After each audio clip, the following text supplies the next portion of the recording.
You're listening to Villa of Hope Radio on the WYSL stations. Villa of Hope is in this with you. Fear of COVID-19 and uncertainty about the future creates a need for many people to get more support from their community.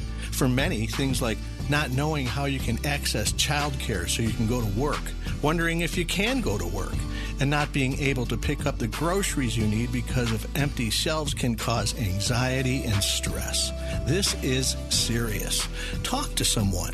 Call 1-833-993-HOPE. Welcome back to Villa of Hope Radio Show. Villa of Hope. Rebuild, recover, renew. This is J.C. DeLass. And in our second segment here in our program, we're going to bring in Destiny Brown-Hernandez, who is the director of Hope Place, which is a little bit of a different feature there with Villa of Hope. And Destiny, let's start with that, with your position, which is actually a new position there as director of Hope Place. Tell me how that came about, how you ended up with Villa of Hope. So I reached out to Villa of Hope because I was interested in being a part of one of their new community-based programs called Hope Place. And what intrigued me was that it was a psychiatric diversion program which would provide an alternative for people who normally would access inpatient services or Psych ED services. And this would give the community an opportunity to give people a screening to help find out what their social determinants of health needs are and directly connect them to the services that they really need, rather than spending 8 hours or so in an ED and not necessarily getting all of the services that they can because it's just not possible in that environment.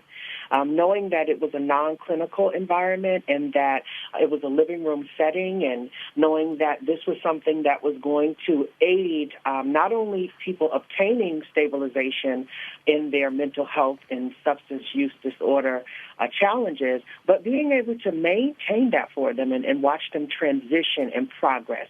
And that definitely caught my interest, and here I am. Well, and Destiny, I may be missing my mark, but it sounds to me like you're kind of coming from a clinical and a treatment type background, right? I mean, it sounds like you've really honed in on that. Yes, I have a lot of experience. I've worked with children and adults with intellectual disabilities and developmental disabilities, and I work with HIV services. And so having that background, I know what to expect when it comes down to the clinical piece.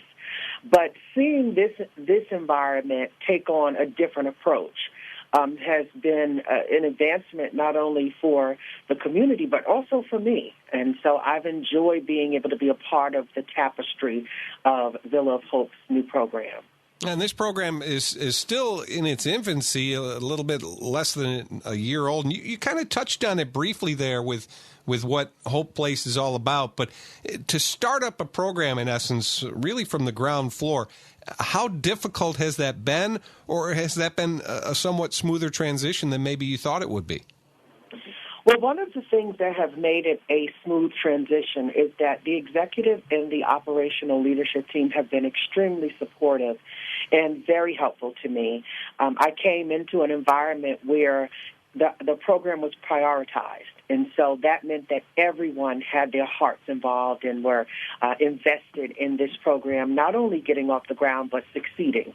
And so when you have that kind of support, it just makes the job so much more easy and pleasurable.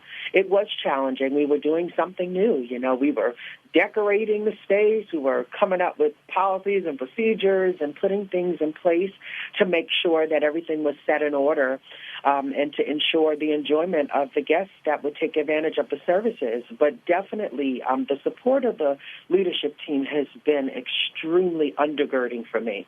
I'm talking with Destiny Brown-Hernandez, who's the director at Hope Place, part of Villa of Hope. And Destiny, who are the typical folks that you can help there? I mean, how are you different than, say, a clinic, which there are other clinics in the Rochester area, but what makes you different? What are some of those services that you provide specifically? So I think it will help for me to line out the process of what we do when a guest comes in the door. And so obviously sometimes we have referrals, self-referrals, but we also have sometimes the PsychD at different hospitals in the area may refer people to us. But once a person comes through the door at Hope Place, we complete a social determinants of health screening with them. And that screening allows us to look at safety, mental health, SUD services. It has us look at the all-around person and looking at all of their needs. And in doing that, it helps us to be able to meet more of their needs. And then, obviously, we link them and we refer them to a multiplicity of supportive services.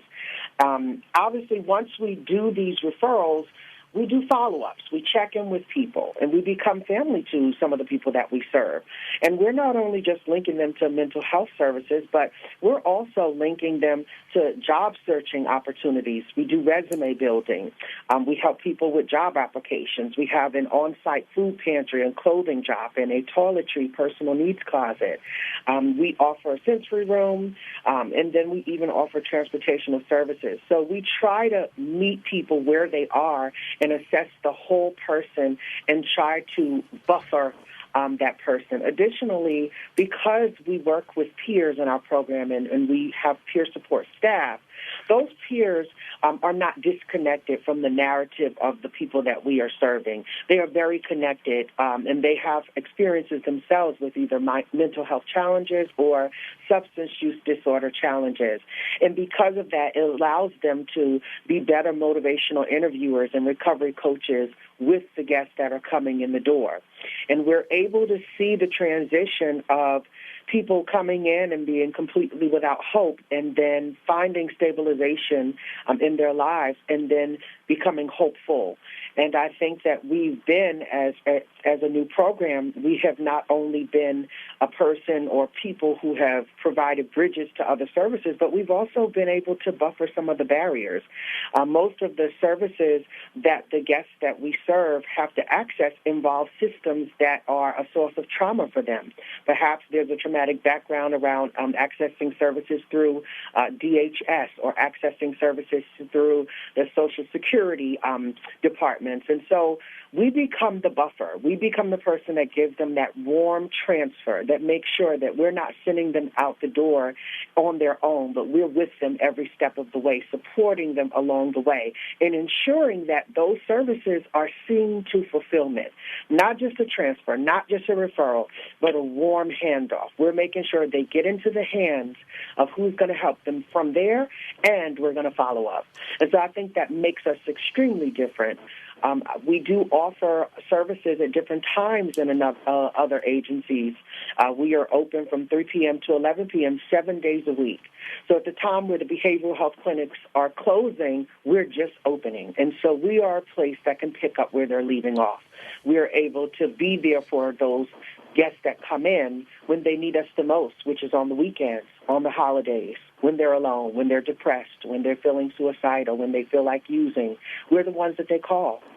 Well, and Destiny, it really sounds like the guests for Hope Place, these are people that in the past have just kind of fallen through the cracks, right? I mean, they've been underserved and again, for lack of a better way of putting it, just have kind of fallen through the cracks of society, and you guys are giving them that opportunity to be lifted up.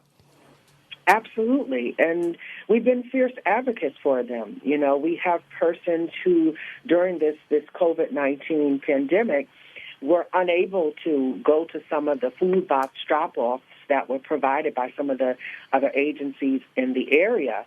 And some of them were either differently abled and could not physically get to these places. And for others, it was mental health challenges and fear and anxiety that would not allow them to go access certain services.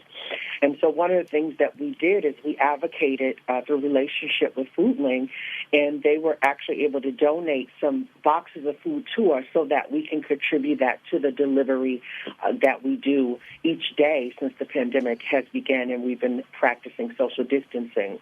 And that all came through the advocacy of our program for these persons who sometimes are overlooked and some of their disabilities are not seen or known about. You're listening to the Villa of Hope radio show. This is J.C. DeLasso along with Destiny Brown-Hernandez, who's the director of Hope Place, part of Villa of Hope, a very important program. And Destiny, you talked about COVID and the impact that it's had on your particular program. I would imagine, again, as a fairly new part of Villa of Hope, you're seeing even more guests maybe than originally you thought you would at this stage because COVID has had such an impact on this community. Yes, COVID definitely has impacted our community in a great way. Sometimes it's inexplainable from my point of view in our program because we have had an influx of almost three times the amount of persons we were serving prior to the pandemic starting. And so we've had to collect donations and do fundraising just to be able to keep up with the community need. But I think that it's further cemented the community's need of our program. And I think that we stepped up in a time and we joined hands with all those other persons who assisted in helping the community during this crisis. Well, and Destiny, you used a phrase that I just want to go back to where you talked about helping the hopeless become hopeful. And that really is so important because we're just now starting to realize, I think, the negative impacts on mental health, not just in the Rochester community, but everywhere. Mental health is such an important piece of the puzzle, again, impacted specifically by COVID and all the different things that have tied into that. I really think that that's the key, as you said, getting the hopeless to become hopeful. Absolutely, and that takes a lot of commitment. It takes being able to understand, first of all, mental health challenges and SUD challenges, and being sensitive to those challenges, and being able to be creative and innovative about how we choose to deliver services. And I think that has been a part of why we've been able to continue to provide hope in a time where people have been experiencing hopelessness. We've had a number of people who have reached out to us and just wanted motivational interviewing over the phone or just wanted someone to talk to listen. And so because we were prepared and we were available during this time and still on the battlefield fighting for our community, we were able to meet that need to provide hope. And one of the things that we say when we first answer the phone is, thank you for calling Hope Place, where hope is always available, because we want people to know that this is the one place you can call and always get hope. And we are helping to be a buffer and a bridge. So if you're experiencing hopelessness due to social determinants of health that may not be fully met, or there may be inadequacies in your basic needs, we are here to be a bridge to the services that you need and a buffer to more hopelessness that could potentially be a risk of not accessing those services. And, of course, we've seen the unemployment numbers, and Destiny, you mentioned, again, with Hope Place, you've got some services in place there to help people in their search to get back in the workplace. Absolutely, and that's one of the main things that we do. We do have a computer lab, and within that computer lab, that is where we do resume building, job finding. We do refer people to the TASK program if they are in need of a high school diploma to access employment. So we're there with them through that process. Sometimes it means waiting for them to get through the educational piece before they can get the employment piece. But it's a part of what we do. And in the meantime, we hook them up with other services to help support them, whether it's filling out a public assistance application until they can get an interview. We provide interview clothing through our clothes drop, personal needs. We have people who are homeless and do not have a permanent address. And so we become a place where they can come and pick up clothes and items to get cleaned up for an interview. And so we're involved in every step of the process. How about moving forward, Destiny? What are some of the needs, the biggest needs that you have now going forward with Hope Place? I think that, obviously as the needs have increased, as I stated before, we had to do some extra fundraising to try to meet the needs of the community. So I think moving forward, I expect that we're going to continue to meet those needs as they continue to grow and develop. And so any monetary donations would definitely be appreciated to help us help the community. And this being, again, such a fairly new program, do you have kind of a roadmap for where you want to take it? I mean, as we get hopefully, past COVID and get ourselves back into a little bit more of a normal situation, you have some wish list type things you're hoping to accomplish here in the near future? So we definitely do. One of the things that I've been working on from the very beginning is moving us to being available 24/7. So we are a step closer to that. By July, we will definitely extend our hours into the AM and be open at 9 a.m. up until 11 p.m. And then we're hoping that by the end of the summer, we will also be open overnight. And so being available 24/7 will allow us to help even more people. And my wish list, I hope that, we might be able to provide other counties with a Hope Place, with a psych diversion program, because I'm very sure that Monroe County is not the only county, and I would love to see Villa Hope be introduced to other counties, other areas of New York. And with our growth and development goals, I'm looking forward to seeing how that might unfold. The director of Hope Place, Destiny Brown-Hernandez, joining us. Thanks so much for sharing your story, and looking forward to the continued success and great things to come there with Hope Place. Thanks so much. Thank you kindly. We've got more coming up. We're going to take a break. When we come back, we're going to learn about the effects of trauma on the brain as we continue to learn more about the great things happening on the Villa of Hope radio show here on the WYSL stations.